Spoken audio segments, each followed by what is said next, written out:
moon had never been kind to Seraphina Ashbourne, but on the night of the equinox union, standing at the edge of the great torchlit hall, in a gown her sister had sewn from the finest silver-threaded fabric their family could gather, every careful stitch. A silent wish for a better future she had allowed herself to believe that was about to change. She had one promise, one name, one reason to be standing among wolves who had never once made room for her. And in less than an hour, that promise would be spoken aloud in front of everyone.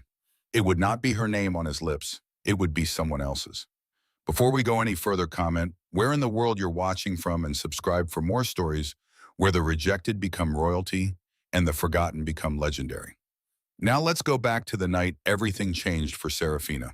The Great Hall of the Equinox Union had stood for over 300 years. Its walls were carved from ancient black granite, hauled from the deepest quarries in the eastern mountains by wolves who understood that some structures were meant to outlast empires.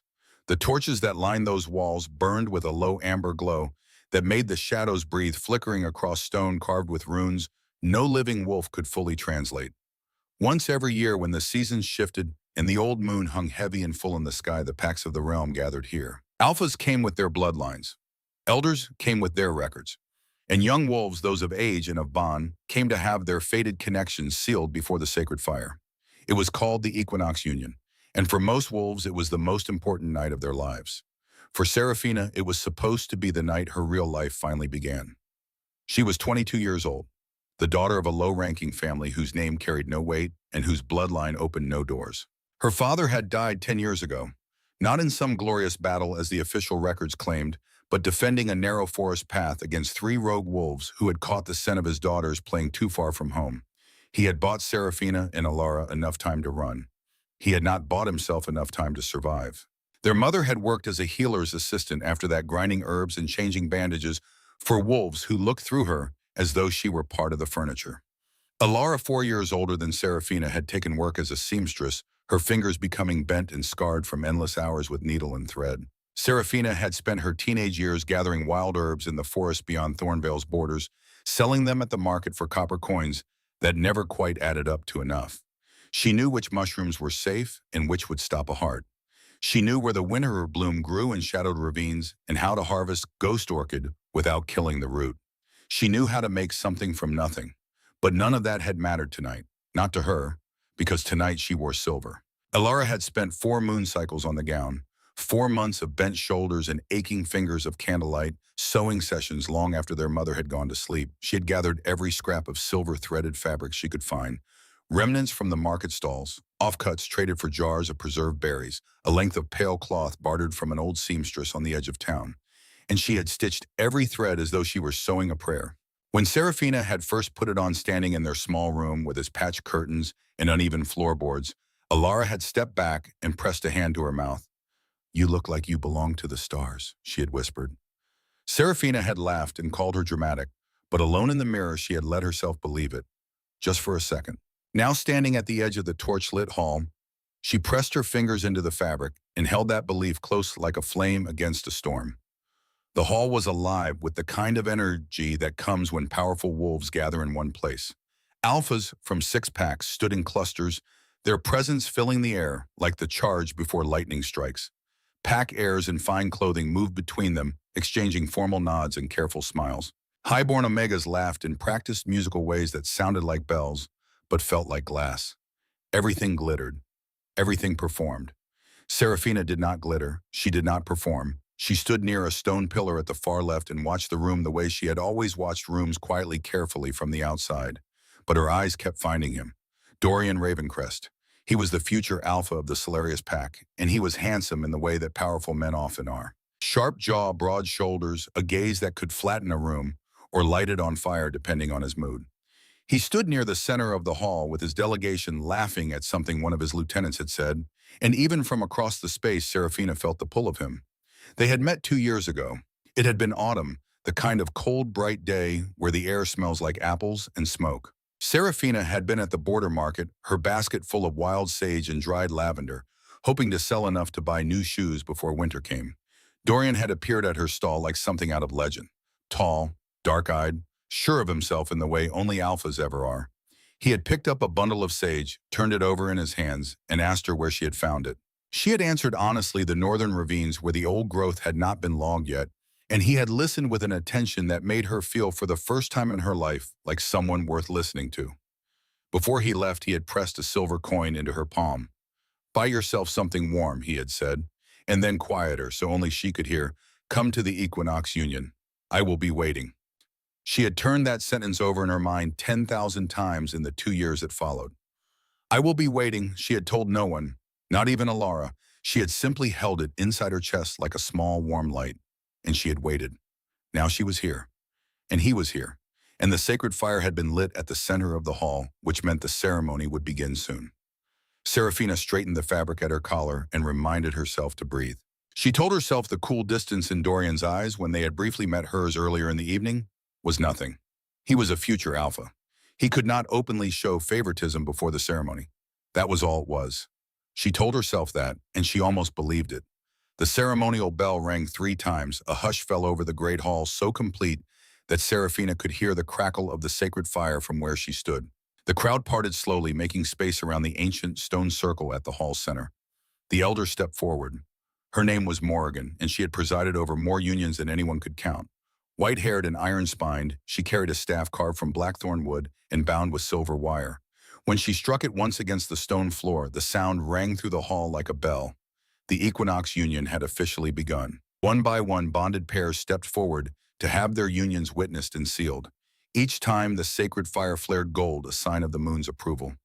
Serafina watched and waited. She kept her hands clasped in front of her. She kept her breathing steady. She kept her eyes on Dorian. He had moved to stand beside his pack's delegation near the front. His posture was composed. His expression was unreadable. But his eyes were not on Serafina. They were on Isolde. Isolde Silvermere was everything Serafina was not, and she wore it with the confidence of someone who had never doubted that fact for a single day of her life. Her gown was deep red, threaded with gold, that caught the firelight and threw it back like a challenge. Her dark hair was braided with silver wire. She was the daughter of the Silvermere bloodline, one of the oldest and wealthiest families in the realm, and she moved through the hall the way water moves through a wide-open river. Smoothly, inevitably, as though everything else was simply making room for her. Serafina had seen Isolde before. She had never thought much of it. Now watching the way Dorian's jaw settled when he looked at her, watching the way his shoulder turned almost imperceptibly in Isolde's direction, a cold thread wound its way through Serafina's chest. She told herself she was imagining it. The elder called Dorian forward. The hall shifted. Solarius wolves straightened. Other packs turned to watch. An alpha heir stepping into the circle was always a moment of interest. Serafina's heart moved into her throat. Dorian walked to the stone circle with measured, steady steps.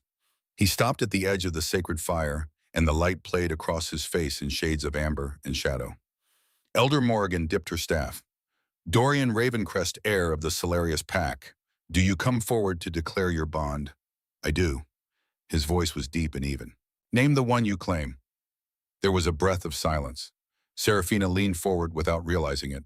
She had pressed her hand flat against the stone pillar. The silver thread at her wrist caught the torchlight. Dorian raised his head. "I claim Isolde Silvermere," he said, "daughter of the Silvermere bloodline, my chosen mate." The sound that followed was not silence. It was the noise of 100 conversations swallowed at once. A collective inhale that pressed against the walls of the ancient hall. Serafina did not move. She was not sure she could. From across the room, Isolde glided forward with a practiced, serene smile. She took her place beside Dorian at the stone circle. The fire flared gold, bright and approving. Elder Morrigan began the words of sealing, but Dorian was not finished. He lifted one hand and the elder paused. "I also invoke the rite of ash," he said. The room went to ice. The rite of ash was old, older than in the hall itself. It was the only act in the equinox ceremony that had nothing to do with love. It was an act of severance, a public and permanent dissolution of any prior fated bond spoken aloud before witnesses burned into the record. It was used rarely, it was considered brutal by most, and it was entirely irreversible. Elder Morgan looked at Dorian for a long moment. Her face was carved from stone, but something flickered in her eyes that might have been disapproval. "Are you certain?" she asked. "I am," Dorian said. He turned slightly and his gaze found Serafina across the hall. For the first time that night, he looked directly at her. And when he spoke, his voice carried to every corner of the ancient stone chamber.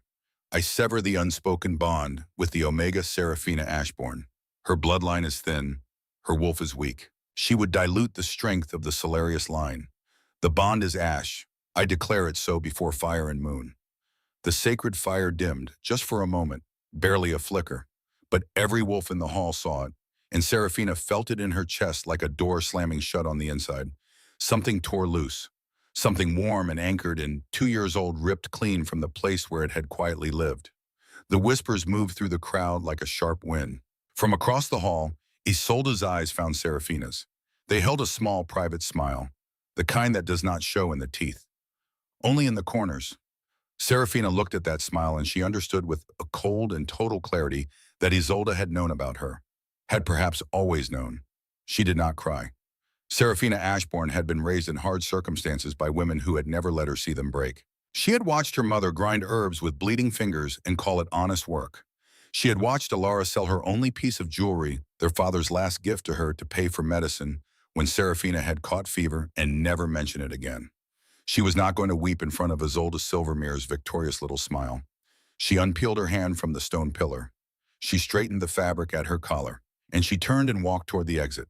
The silver-threaded gown sewn with 4 moon cycles of Alara's prayers moved quietly around her ankles as she went, beautiful and unremarked upon, like a ceremony no one had come to witness. The corridor beyond the great hall was narrow and dark, lit only by a pair of iron torches at either end. Seraphina moved through it quickly. She needed to reach the outer doors. She needed the cold night air. She needed to be somewhere that was not inside that hall with that fire in those eyes. She was 10 steps from the outer door when the corridor filled with a scent. It arrived before she saw them, a wave of something deep and ancient like the forest floor after heavy rain. Pine and winter storms and smoke from fires older than memory. Something beneath that she had no name for. Something that made every nerve in her body go very, very still. 2 figures stepped from the shadows at the far end of the corridor. They were enormous. Not simply tall, though they were both well over 6 feet, but enormous in the way that certain things are. The way old mountains are, or old trees. A kind of presence that has nothing to do with size and everything to do with weight. The hall behind Seraphina was full of powerful wolves. These were different. The one on the left was composed. His face was all sharp lines and controlled stillness. The face of a man who had made a practice of showing nothing. A scar ran from his temple to his jaw, pale against tan skin. His eyes were dark, almost black, and they were fixed on Seraphina with an attention so complete it bordered on unsettling. He wore no ceremonial finery, only a long, dark coat unbuttoned at the collar. The one on the right was something else entirely. He was leaning slightly against the corridor wall with one shoulder, arms crossed, head tilted. The faintest trace of a smile pulled at his mouth. A smile that knew exactly what it was doing. His eyes were lighter amber brown, and they moved over Seraphina with an open, almost playful curiosity. Seraphina stopped walking. She did not know these men, but she knew of them. Everyone in every pack under the moon knew of them. Theron and Kyle Nightshade, dual alpha kings of the Obsidian Dominion, the oldest and most sovereign wolf territory in existence. They had ruled jointly since the death of their father 12 years ago, and in those 12 years they had never once attended an equinox union. They were known for being as rare as a winter eclipse, and twice as dangerous. "You should not be in this corridor alone," the composed one Theron said. His voice was low, deliberate, each word placed with the care of someone who did not waste them. "We have been watching you all evening," the other one added. Kale, his smile widened. Seraphina's chin came up. Whatever had happened in that hall, she was not about to let strangers see her fractured. "I am leaving," she said simply. "You are in my way." Kale's smile became a grin. He unfolded himself from the wall in a slow, unhurried motion and took one step toward her. "We did not come tonight for the union," he said quietly. "We came for you, Seraphina Ashbourne." He reached out and caught a strand of her hair, just the very tip of it, barely a touch, and let it fall. "Our wolves recognized your scent from the moment we crossed the border into this territory. That does not happen to us. We are not men who are surprised by much." He paused. "You surprised us." Seraphina stared at him. Then she looked at Theron. He was still watching her with that same unnerving, steady attention. "What do you want?" she asked. Theron took one slow step forward. Up close, his eyes were not simply dark. They held a quality like deep water, still on the surface. Impossible to read at the bottom. "What was just taken from you in that hall," he said, was taken wrongfully. A bond dissolved by a man too small to understand what he held. He paused. We want you to know that is not the end of your story. Serafina held very still. Something about the way he said it, not with pity, not with performance, but with the flat certainty of someone stating a documented fact, moved through her differently than she expected. She did not speak. She let them lead her out into the moonlit night. The stone terrace behind the great hall faced east. It was watched on and open, bordered by a low carved railing, and from it you could see the full sweep of the winter sky, a dark canvas scattered with more stars than Serafina had ever been able to count. The full moon sat directly above them, enormous and white, and it cast the terrace in a silver light that made everything look like it belonged to a different world. A world where rejection did not burn, where promises were not ash. Serafina stood at the railing. She was not sure how long the three of them had been out here. Long enough for her breathing to slow, long enough for the tight, cold grief in her chest to settle into something quieter. Not gone, but no longer screaming. The night air was sharp and clean. It smelled like pine and coming snow.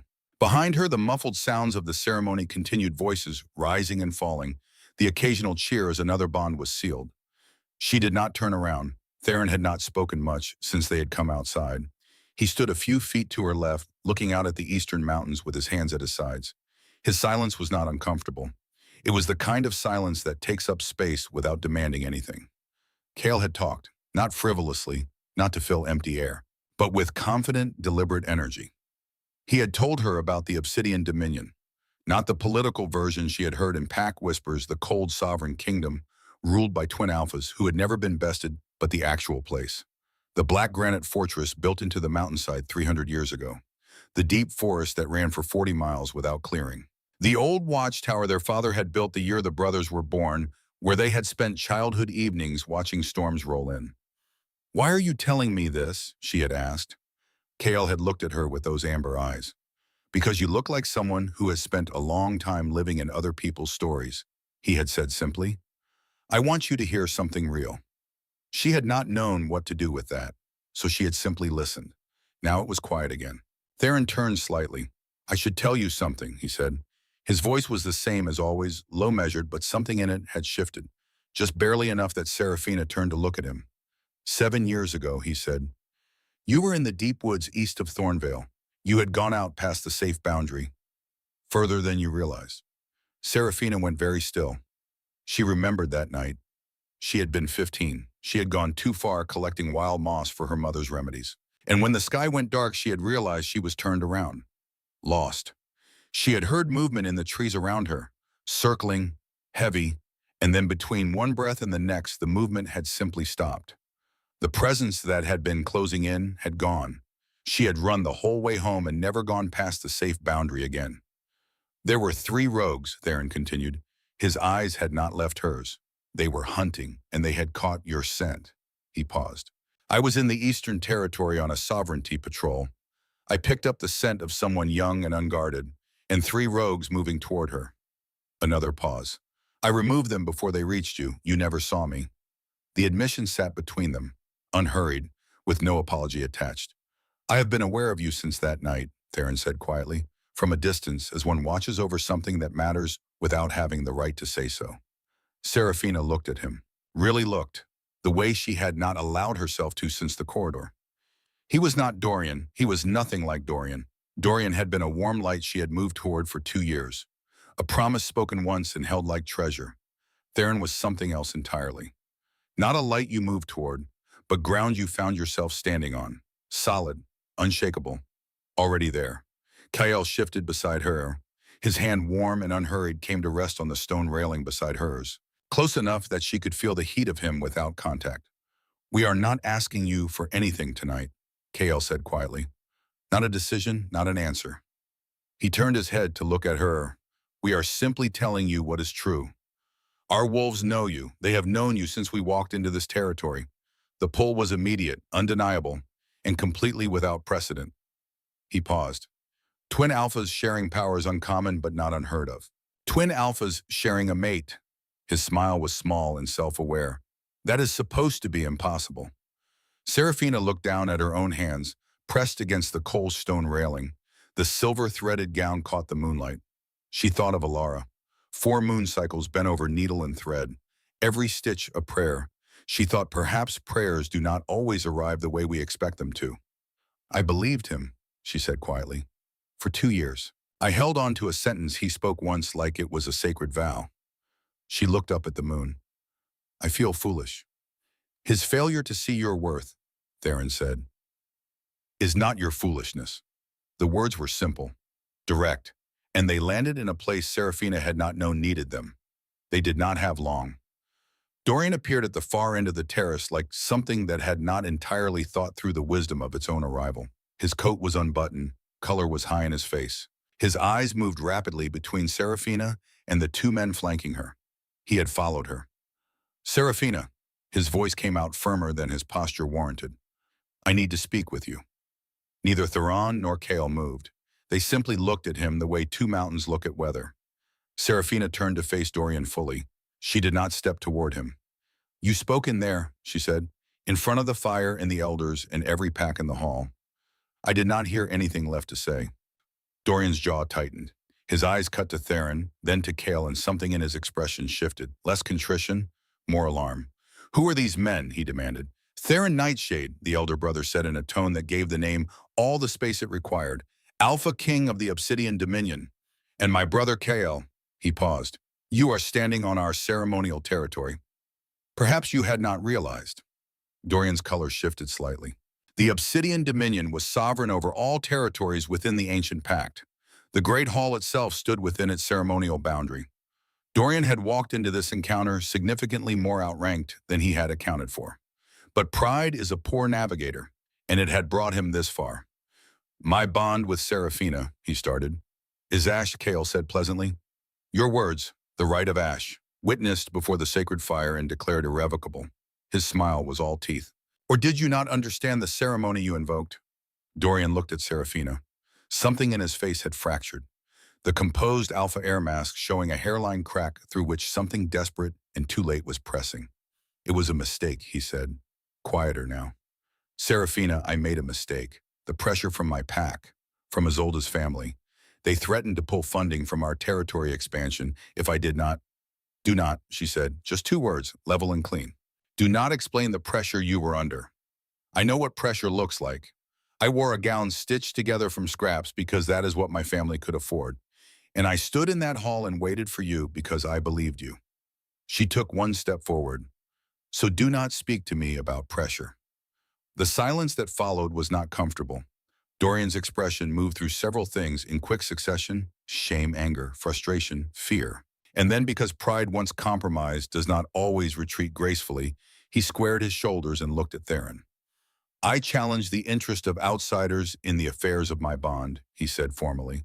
The ritual phrasing, a direct challenge invoked under pack law. Kale laughed. It was a full, genuine sound, warm and terrifying in equal measure, like thunder moving over open water. How remarkable, he said, straightening from the railing. A man who discards a treasure in public, and then invokes law when someone else bends to pick it up. He looked at his brother. Theron, he has invoked the challenge. Theron looked at Dorian for a long, still moment. Then he inclined his head. Just once. Then we will answer it, he said. We invoke the law of the Fang. If you wish to reclaim what you publicly abandoned, you will face us both in the hall for the same witnesses who heard your rite of Ash. He paused. Those are the old terms. Do you accept? Dorian should have said no. Every wise surviving instinct he possessed should have said no. He said yes. The Great Hall cleared its furniture in under 10 minutes. Word moves fast among wolves. And the word that night moved like fire through dry grass. The Alpha Kings of the Obsidian Dominion have been challenged. The law of the Fang has been invoked. There will be a contest. Every wolf in the hall gathered along the walls. The space in the center, normally filled with tables and benches, was now a wide circle of empty stone. Elder Morgan stood at the far end, her iron staff in hand. Her face carried the particular expression of someone witnessing an event that will be spoken of for a long time.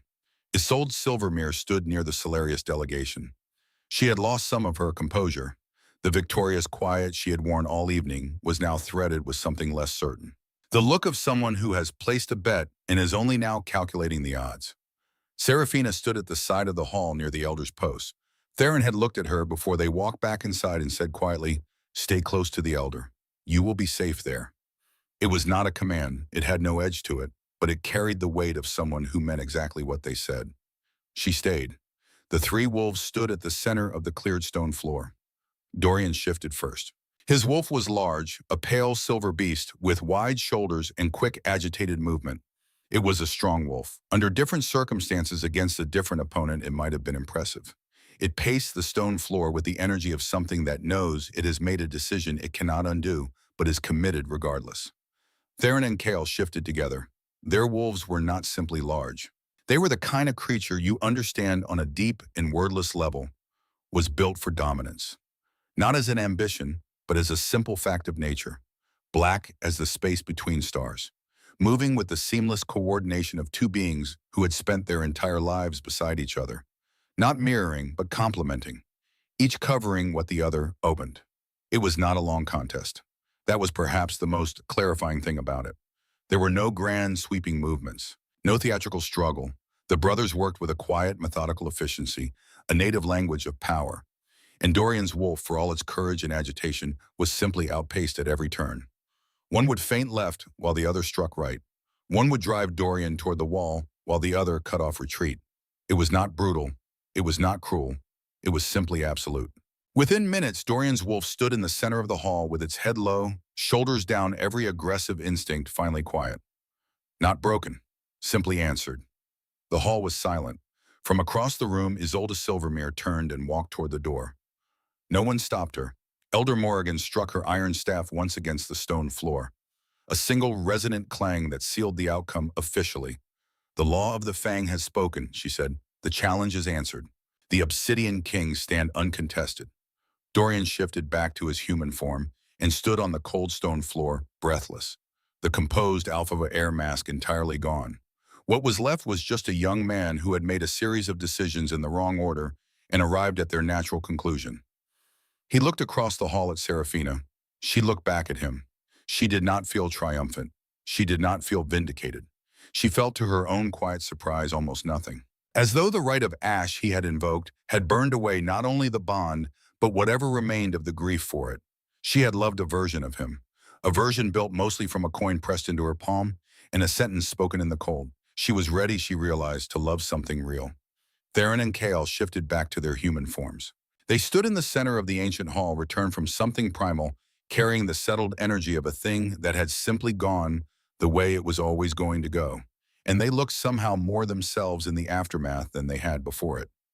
The hall watched them, every alpha present, every elder, every pack heir and highborn family who had looked through Seraphina earlier in the evening as though she were a feature of the architecture. Theron turned first. He looked across the cleared floor to where Seraphina stood near the elder's post, and then in full view of every wolf in the hall, he walked toward her. Not quickly, not with performance, with the steady, deliberate pace of a man who knows exactly where he is going and has no need to rush. Kale fell into step beside him. When they reached her, they stopped, and then without ceremony, without preamble, they went to their knees, both of them, the Alpha Kings of the Obsidian Dominion, the most sovereign wolves in the ancient pact, kneeling on the cold stone floor of the great hall in front of a girl in a silver-threaded gown. The sound that moved through the crowd was involuntary and collective, a breath released from 100 chests at once.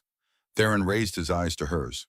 Up close, his face had lost none of its hard composure, but his eyes held something that was neither cold nor controlled, something that had been waiting a very long time to be permitted outside. "Seraphina Ashbourne," he said, his voice carried across the silent hall without effort. "You are not what was discarded tonight. You are what this entire room failed to recognize." He paused. "We recognized you. Our wolves recognized you the moment we set foot in this territory. And if you will allow it, if you will come with us, we offer you not a consolation and not a rescue." Another pause. "We offer you a throne, a bond, a home that has been missing its center for longer than either of us knew to name." Kale, still kneeling, tilted his head upward and looked at her with that amber warmth, and behind it, for the first time since she had met him, no edge of playfulness, just something open and entirely sincere. "We are not small men," he said quietly, so that only she could hear. "We will not ask you to make yourself smaller to stand beside us." He paused. "We are asking you to take the space that was always meant to be yours." Seraphina stood very still. She was aware of the hall. She was aware of every eye in it. But Serafina had been raised by women who understood the value of terms, who knew that power without conditions was just another word for captivity. "I need oaths," she said. Her voice was steady, clear. Theron's expression did not change, but something in his eyes shifted. Approval, perhaps, or respect. "Name them," he said. "Freedom to leave if I choose," Serafina said. "Consent asked always, never used as a weapon against others." She paused. "In blood, if necessary." Kale's smile returned, small and genuine. "Smart," he murmured. Theron reached to his belt and drew a small knife. The blade caught the firelight. Without hesitation, he drew it across his palm. Blood welled dark and immediate. Kale did the same. Then Theron offered the knife to Serafina handle first. She took it. The weight of it was unfamiliar in her hand, but the gesture was not. Blood oaths were old magic, binding in ways that words alone could never be. She drew the blade across her own palm, sharp pain, then warmth. Theron took her hand first, palm to palm, blood to blood. "Sworn," he said, "we respect your strength." Kale took her other hand. "Sworn," he said, "we honor your terms." The moment their blood touched, something shifted in the air. The sacred fire, which had been burning steady in gold, suddenly roared. 15 feet high, the heat of it rolled across the hall in a wave, and Serafina felt it. The bond. Not the thin, hopeful thread she had felt with Dorian, but something vast and complex and undeniable. Two wolves recognizing hers. Two souls locking into place beside her own. It was overwhelming. It was terrifying. It was right. She gasped, and both men steadied her immediately, hands at her elbows. Grounding her. "Breathe," Theron said quietly. "We have you." "Always," Kale added. The hall erupted, not in whispers this time, in howls, primal and approving and deafening. Elder Morgan raised her staff high, and for the first time in 30 years of presiding over the Equinox Union, she smiled. A real smile, wide and wondering. "The moon has spoken," she said, her voice ringing through the hall. "The bond is sealed, witnessed and blessed." She struck her staff against the stone. "Once, twice, 3 times. Rise, Luna of the Obsidian Dominion. Rise and take your place." Serafina looked at Theron, then at Kale. They rose together, still holding her hands. And when they stood, she stood between them. Not behind, not in front, beside. Equal.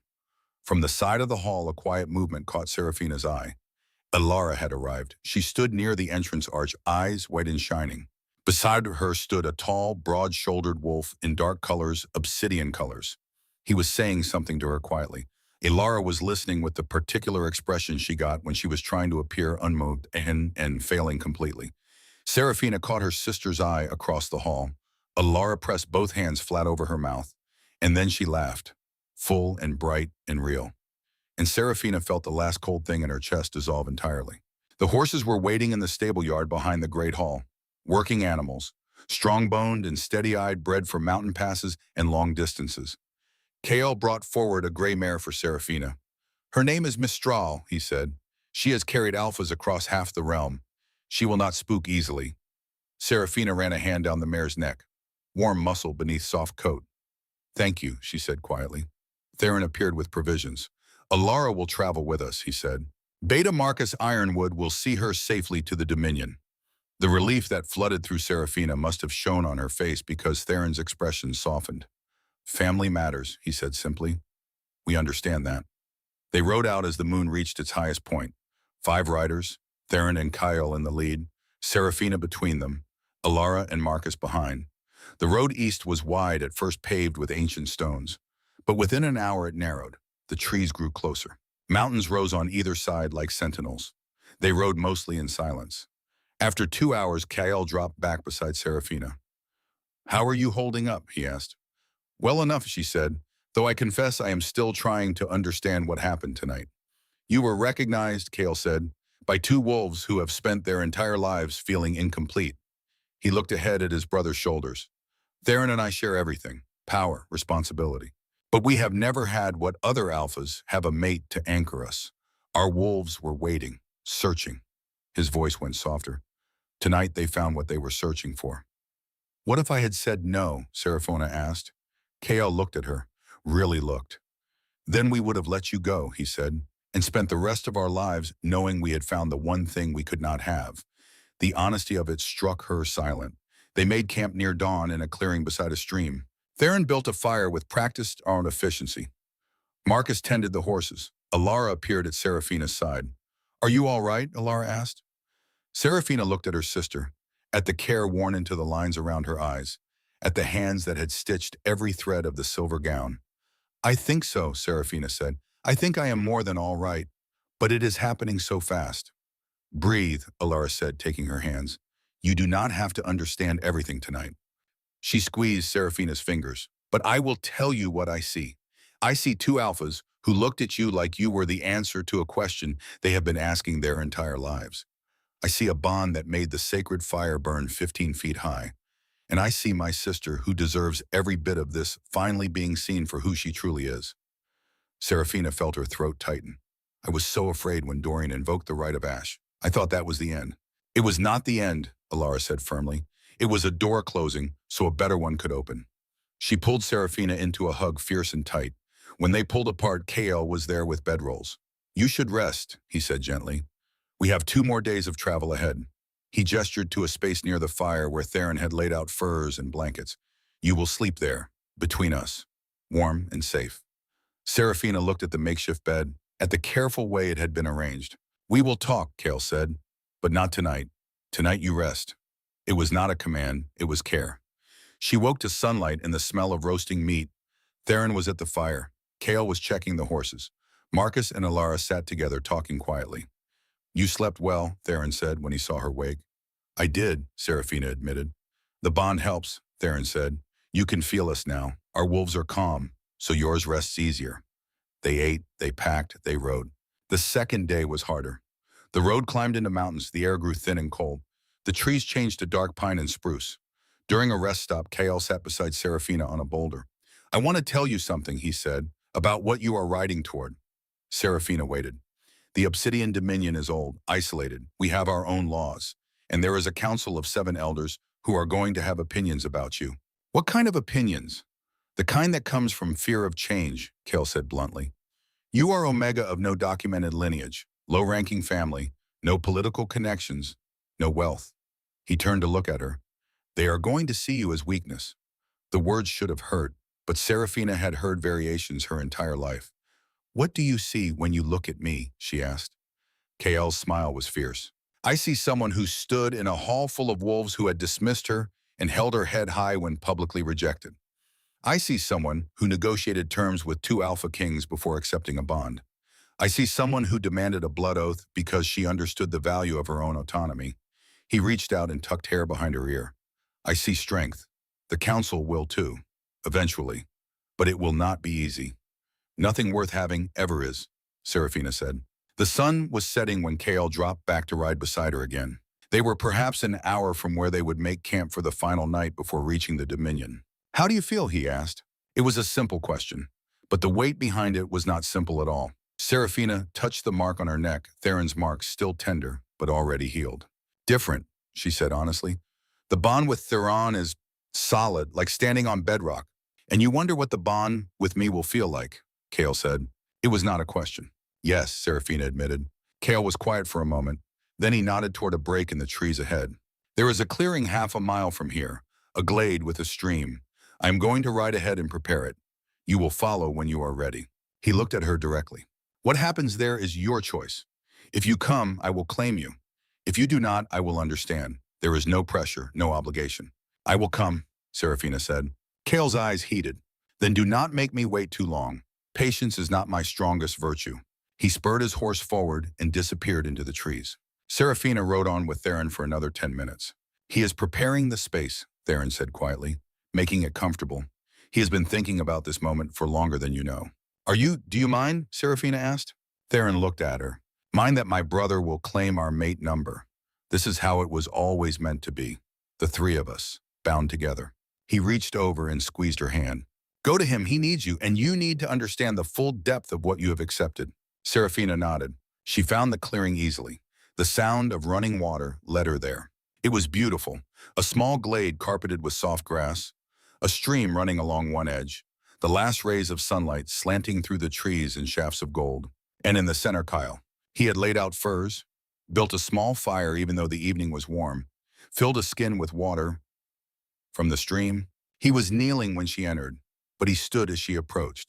You came, he said. I said I would. People say many things they do not mean. Serafina stopped in front of him. I am not most people. When I give my word, I keep it. Kale's smile was slow and heated. No, you are not most people. You are extraordinary. He reached out and touched the mark on her neck. Theron claimed you last night. Careful, patient, thorough. His eyes met hers. I will not be as patient. I do not want you to be, Serafina said. Kale's control cracked. Just slightly. She could see it in the way his pupils dilated, the way his breathing changed. Tell me what you want, he said. Use words. I want you to claim me, Serafina said clearly. I want to feel the bond with you the way I feel it with Theron. I want to complete what we started in the Great Hall. The safe word is still moonlight, Kale said. If I am too rough, if it is too much, you say it. Understood. Understood. Then come here. It was a command, soft but undeniable. Serafina stepped closer. Kale's hands went to the ties of her tunic, but unlike Theron's careful, methodical movements, Kale simply tore it open. Serafina gasped. I will buy you 100 tunics, Kale said.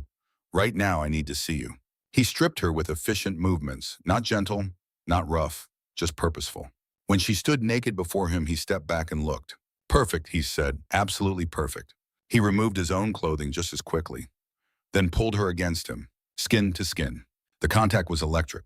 I have waited 29 years for you, Kale said against her hair. Watched my brother rule beside me and felt incomplete. Wondered if I was broken, if something was wrong with me that I could not bond. He pulled back to look at her. And then you walked into that corridor and my wolf went insane. Finally I understood. I was not broken. I was just waiting for you. He kissed her. Not gentle like Theron's first kiss, but consuming, demanding. His tongue swept into her mouth and claimed every inch. When he pulled back, Serafina was breathless. On the furs, he said, on your hands and knees. Serafina's eyes widened. Trust me, Kale said. I will make it good for you. She moved to the furs, positioned herself as he asked. Kale knelt behind her. His hands ran down her spine, over the curve of her backside, between her legs from behind. Already wet, he said with satisfaction. Your body knows what is coming. His fingers worked her slowly, building the pleasure the way Theron had taught her body to expect. But when she was gasping close to the edge, he withdrew. Not yet, he said. You come with me inside you. He positioned himself. She could feel him there, thick and hard. This may feel intense, he warned, and the angle is deeper. If it hurts, tell me. Then he thrust forward. One smooth, deep stroke. Serafina cried out. Not from pain, from the overwhelming fullness. The angle did go deeper, hit places inside her that Theron had not reached. Too much, Kale asked. His voice was strained. No, more, please. Thank the goddess. He set a rhythm that was nothing like Theron's careful pace. This was urgent, demanding. His hands gripped her hips and pulled her back to meet each thrust. The pleasure built faster than it had with Theron, sharper, more intense. Touch yourself, Kale commanded. I want to feel you come around me. Serafina's hand moved between her legs, found that place of concentrated pleasure. The combination of his thrusts and her own touch sent her spiraling. She came with a cry, her body clenching rhythmically. Again, Kale growled. Give me another. He changed the angle slightly, reached around to replace her hand with his. The second orgasm hit before the first had fully faded. Kale, she gasped. I cannot. You can. One more, with me this time. He increased his pace, harder, faster, deeper. Serafina felt the third peak building. Impossible but undeniable. Now, Kale said, come now. He pressed hard against that bundle of nerves and she shattered. At the same moment, his teeth sank into the left side of her neck. The bond exploded. Not the solid bedrock of Theron's bond, but fire, wild and consuming and fierce. She felt Kale's wolf not controlled like Theron's, but passionate and protective and utterly devoted. She felt his love, new and overwhelming and absolute.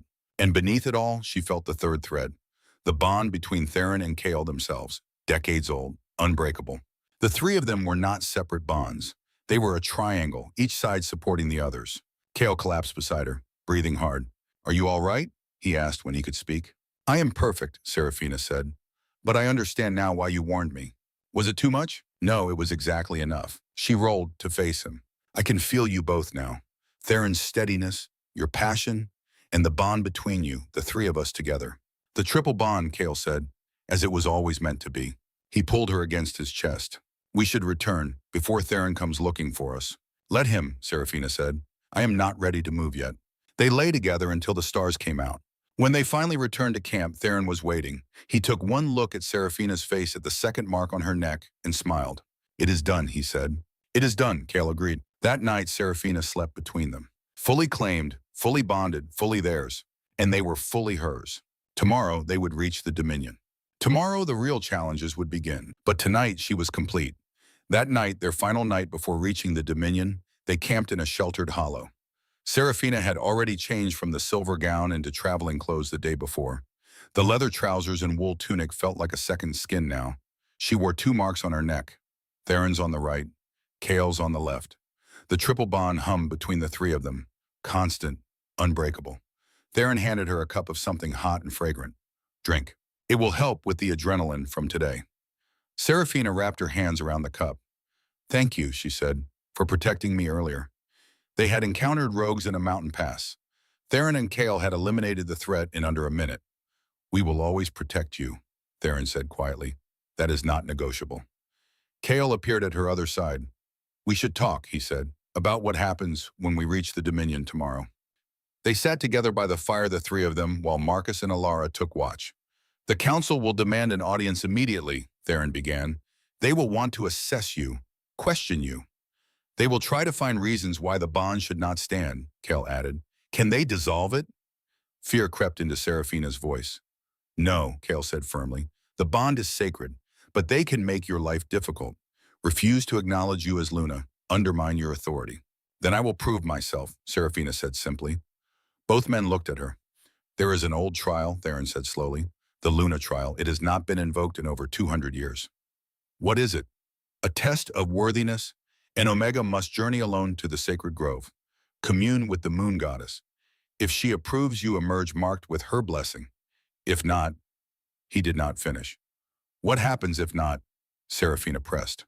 "No one knows," Kale said quietly. "No one who failed ever returned." Silence fell.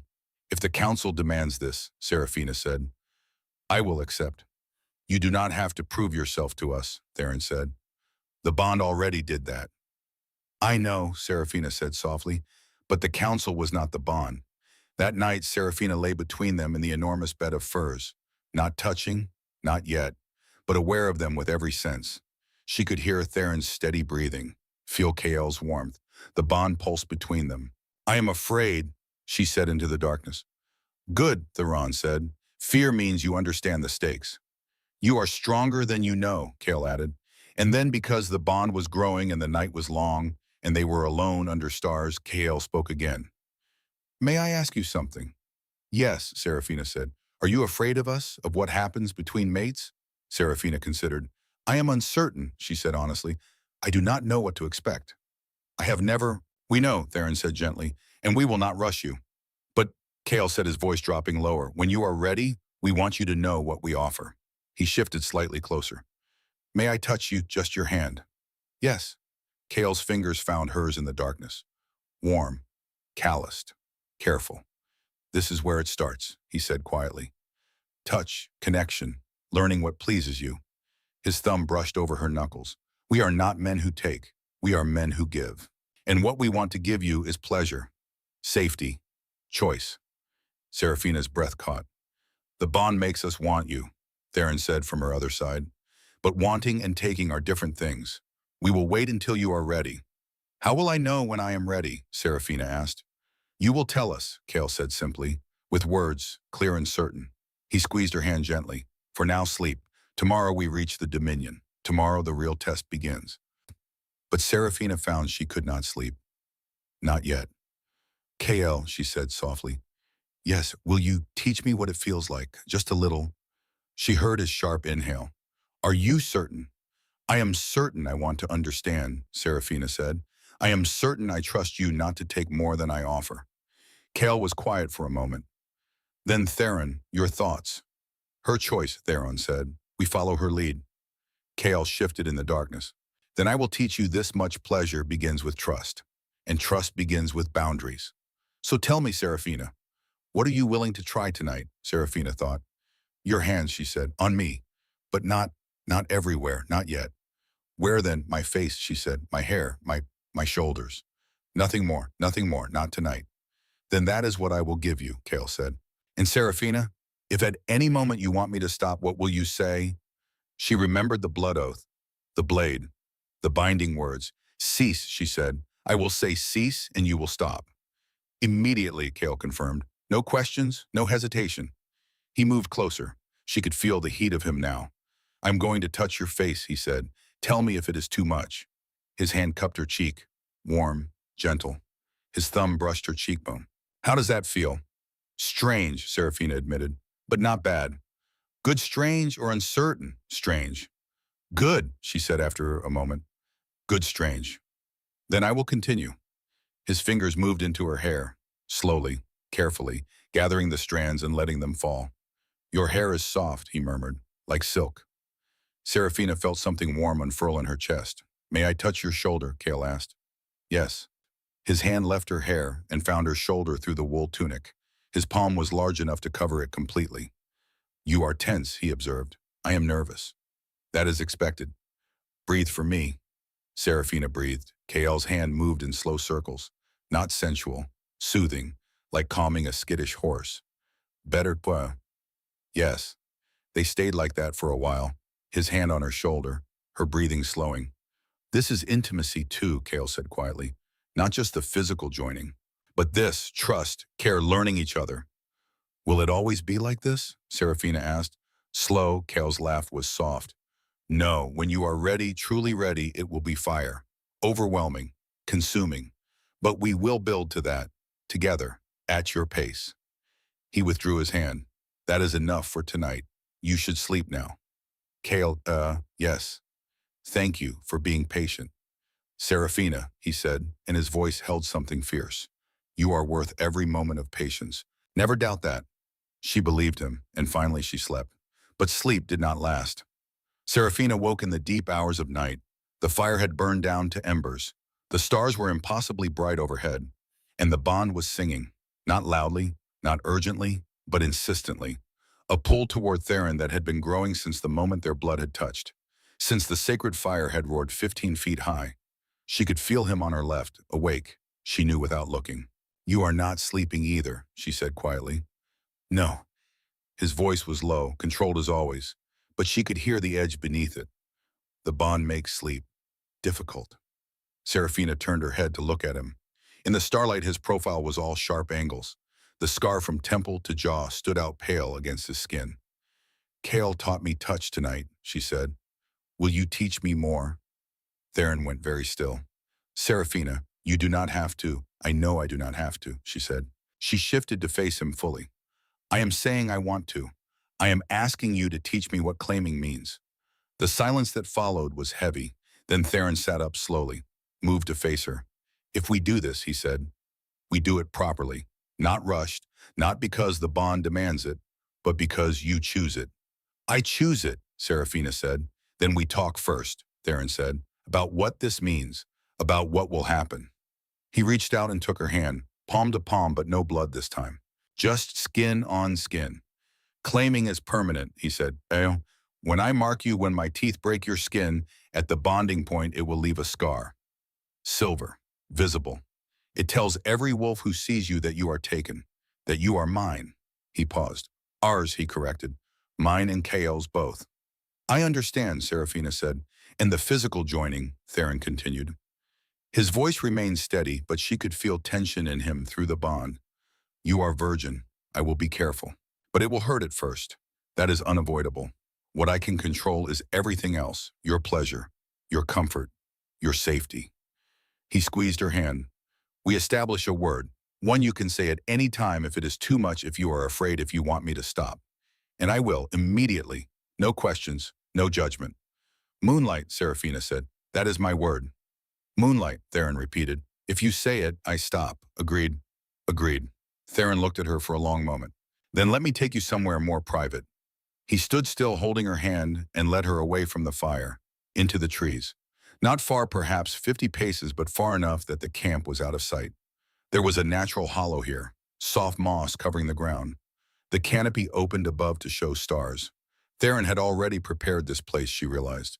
Furs laid out, blankets, a small pack with water and cloth. He had known, or hoped. Lie down, he said gently. Serafina lay on the furs. Her heart was racing now. Not from fear, from anticipation, from the bond pulling tighter with every breath. Theron knelt beside her. "I am going to undress you now," he said, slowly. "If anything I do makes you uncomfortable, tell me." He reached for the ties of her tunic. His hands were steady, careful. He unlaced the front with patience that seemed almost painful given the tension she could feel in him. The tunic opened. Cool night air touched her skin. Theron's eyes moved over her, not with lust, or not only with lust, with something deeper, more reverent. "You are beautiful," he said quietly. "I have thought so since the first time I saw you. 15 years old and terrified in the deep woods. Even then I knew you would be extraordinary." He helped her sit up enough to remove the tunic completely, then the leather trousers, until she lay before him in nothing but the cool starlight. She should have felt vulnerable. Instead, she felt powerful. "Your turn," she said. Theron's lips curved, the faintest hint of a smile. He removed his own clothing with efficient movements, and then he was beside her. Skin against skin, warmth against warmth. "May I touch you?" he asked. "Yes." His hand started at her face, cupping her cheek the way Cale had, then moving lower, tracing her jaw, her throat, the hollow at the base of her neck where her pulse beat fast. "Your heart is racing," he observed. "I am nervous," she admitted. "Good nervous or bad nervous?" "Good," Serafina said. "Excited nervous." "Then I will continue." His hand moved lower, over her collarbone, the curve of her breast. He paused there, watching her face. "Does this feel good?" "Dod." "Yes." His thumb brushed over her nipple. She gasped. "And this?" "Yes, more." He smiled, really smiled this time. "Not yet. First I teach you patience." His hand continued its exploration, learning every curve, every place that made her breath catch. The underside of her breast, her ribs, the soft skin of her belly, and lower. "May I touch you here?" His hand hovered over the place between her legs. Serafina's breath caught. "Yes." His fingers were gentle, exploratory, finding places she had not known could feel like this. "You are already wet," he said quietly. "That is good. It means your body is ready even if your mind is nervous." He stroked slowly, carefully, watching her face for every reaction. The pleasure built gradually, a warmth spreading from where he touched outward, growing stronger with each careful movement. "Theron," she gasped. " I know, let it come. Do not fight it." The pleasure crested, broke over her in a wave that made her cry out. Her body arched, clenched, released. When she came back to herself, Theron was watching her with dark, heated eyes. "That is the first," he said. "Now your body knows what to expect. It will be easier to reach that peak again, especially during the joining." He positioned himself over her, between her legs. She could feel him there, hard and hot against her entrance. "This is the part that may hurt," he said. "I will go slowly. If it is too much, say your word." "I trust you," Serafina said. Theron held her gaze as he pressed forward. Slowly, so slowly, there was pressure, stretching, a sharp burn as he breached her. Serafina hissed. Theron stopped immediately. "Breathe," he said. "The worst is past. The rest will be easier." She breathed. The burning eased to a dull ache. "More," she said. He sank deeper, inch by careful inch, until he was fully seated inside her. The fullness was overwhelming, foreign, but not bad. "How do you feel?" Theron asked. His voice was strained now. She could feel through the bond how much control this was taking him. "Full," she said. "Strange, but good strange." "Then I will move. Tell me if it hurts." He withdrew slightly, pressed back in, set up a slow, steady rhythm. The ache faded. Pleasure began to build again. "Better?" he asked. "Yes. Faster." "Not yet. We build slowly." He maintained that maddening pace, deep and thorough but never rushed. His hand returned to where they were joined, touching her in that place that made stars burst behind her eyes. The pleasure built higher, tighter. "Theron, I know, let go, I have you." She shattered again, harder this time, her body clenching around him. Theron groaned. His rhythm finally broke, became urgent, desperate. "May I mark you?" he asked through gritted teeth. "Yes, please." His teeth found the junction of her neck and shoulder. Right side, the bonding point. He bit down as he thrust deep one final time. Pain and pleasure exploded together. The bond roared to life. She felt his wolf recognize hers completely, felt their souls locked together in a way that went beyond physical. She felt him, all of him, the control he maintained, the fierce protectiveness, the love that had been growing for 7 years. When he released her neck, she could feel the wound already closing, healing, but the mark would remain, silver and permanent. Theron collapsed beside her, breathing hard. "Are you hurt?" he asked after a moment.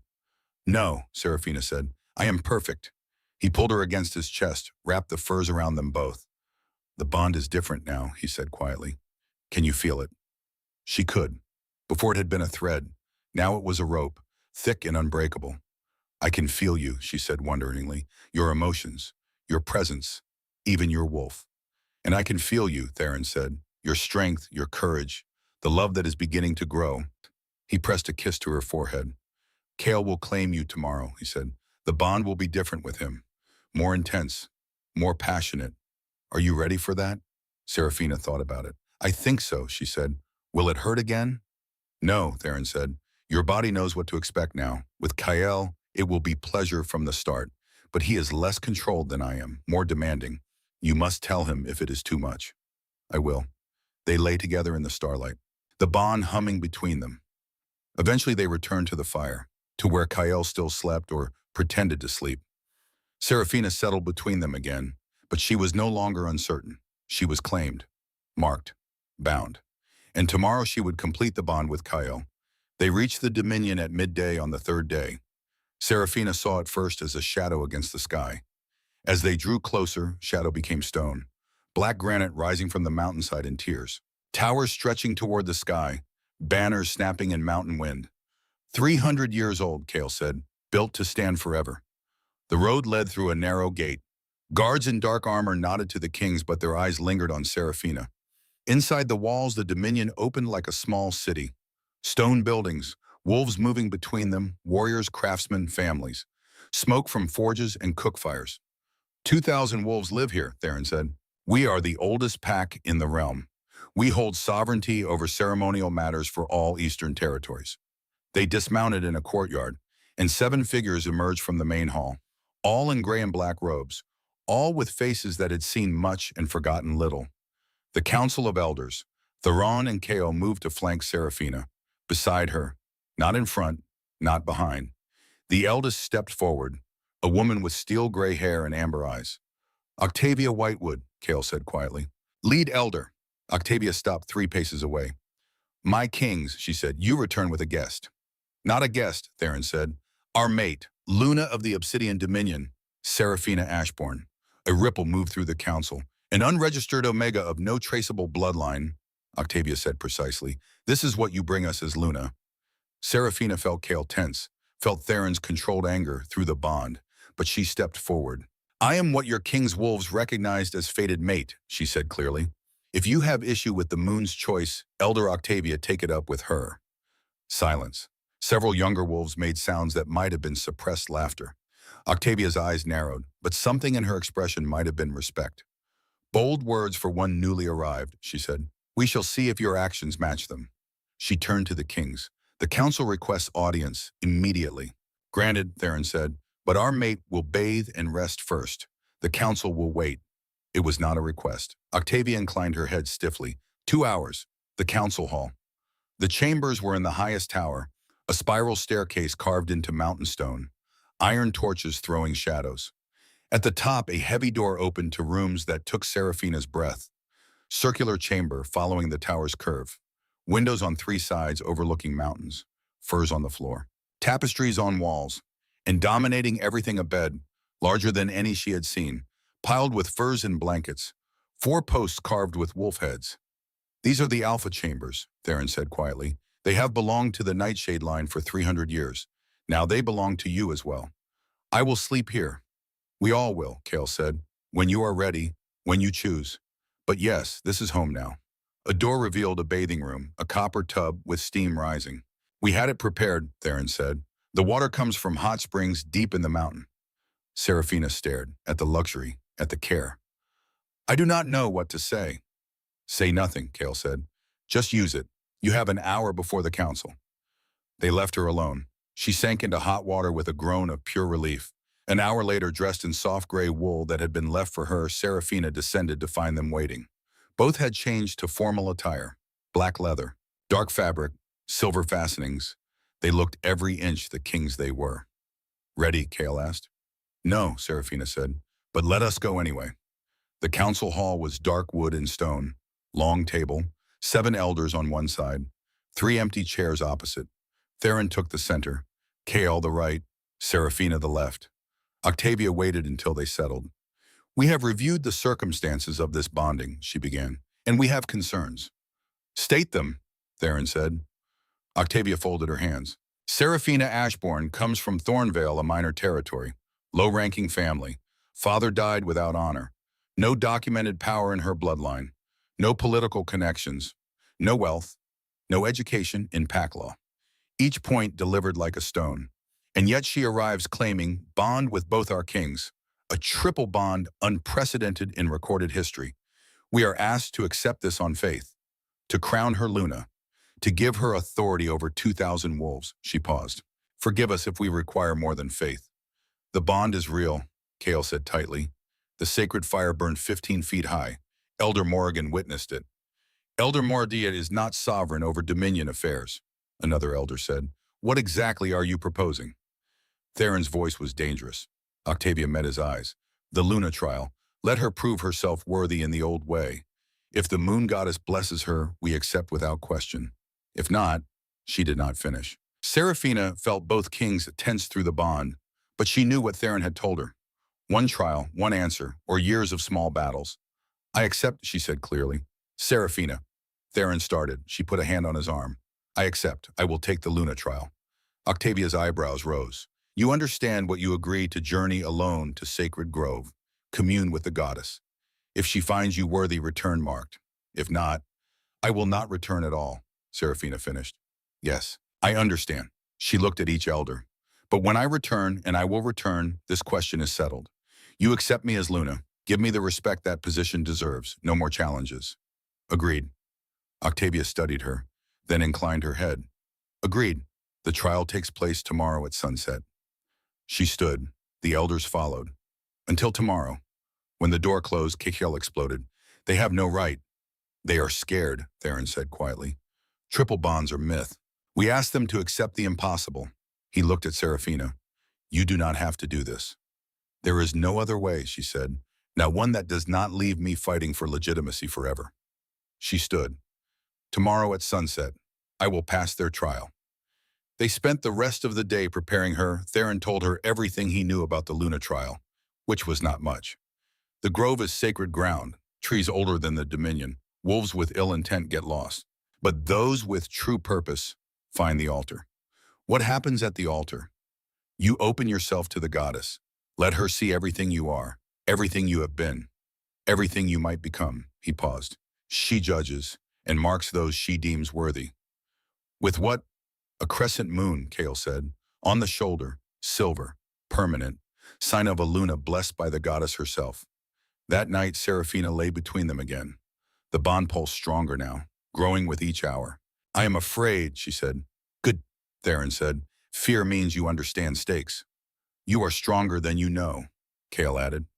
Serafina closed her eyes. Tomorrow the goddess would judge her. Tomorrow she would prove herself worthy, or she would not return at all. Dawn came too quickly. Theron was already gone when Serafina woke. Kale sat by the window. He is making arrangements, Kale said. Provisions, a blade, warmer clothes. He turned. I manage fear differently. How? By staying close to what I fear losing. He crossed to the bed, sat on the edge. May I? Serafina nodded. Kale cupped her cheek. I have lived 29 years, he said quietly. Fought wars, ruled territories, done things I am proud of and things I would undo. But I have never been afraid the way I am afraid right now. I will come back, Serafina said. You do not know that. I know I have not survived everything I survived just to fail the last test. I know I did not accept this bond lightly, and I know the goddess does not make mistakes. Kale's smile was small and sad.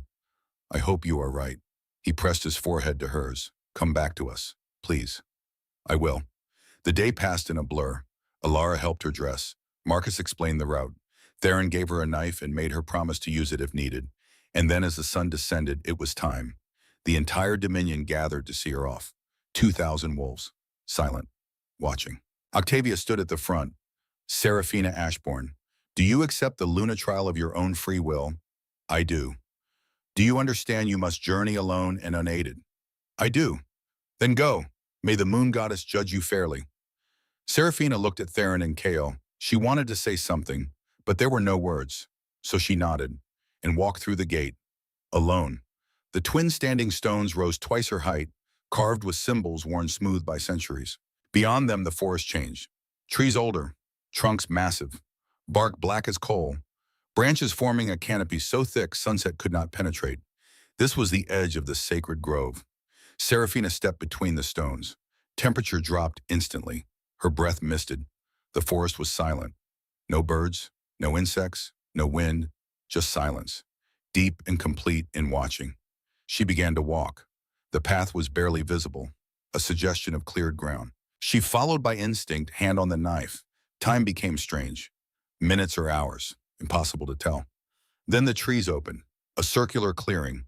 In the center, a stone altar carved from granite so dark it absorbed light. Above the canopy had parted. Sky visible. First stars appearing. And rising above eastern mountains, the moon. Enormous. Full. The sacred grove.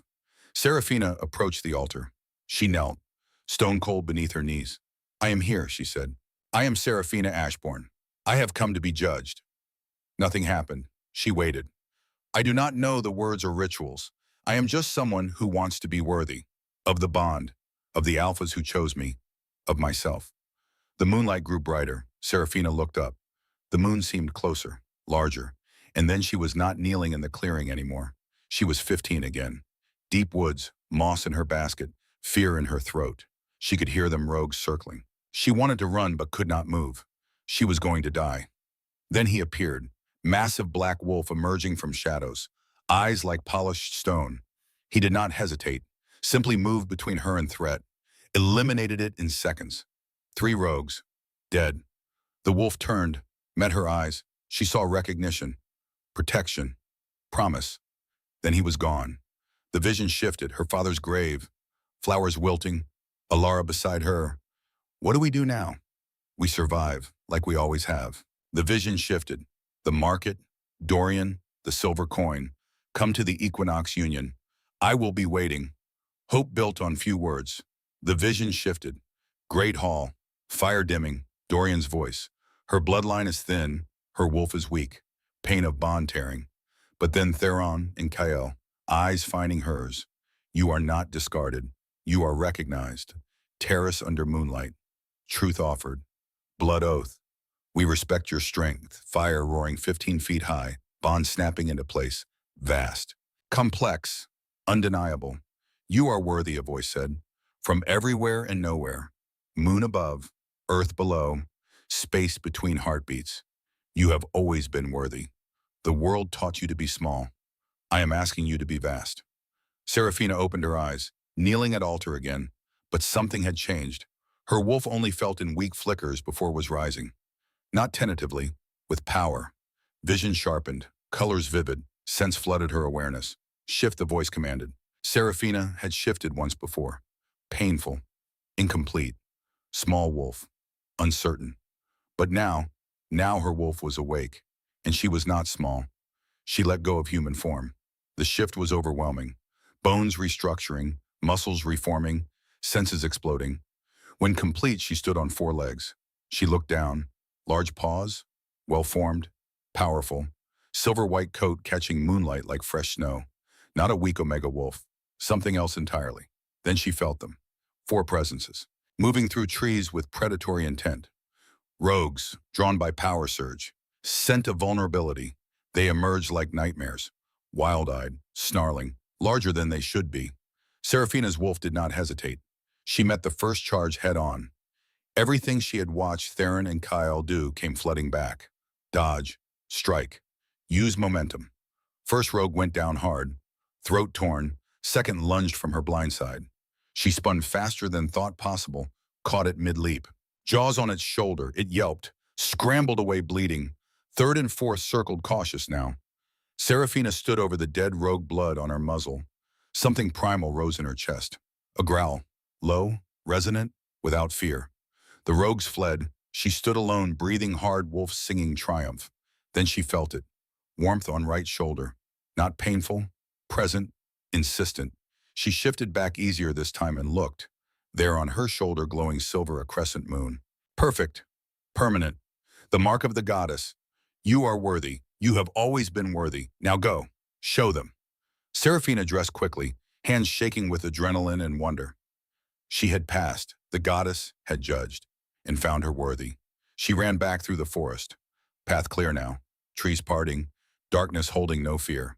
She burst through the standing stones as last light faded and found them waiting.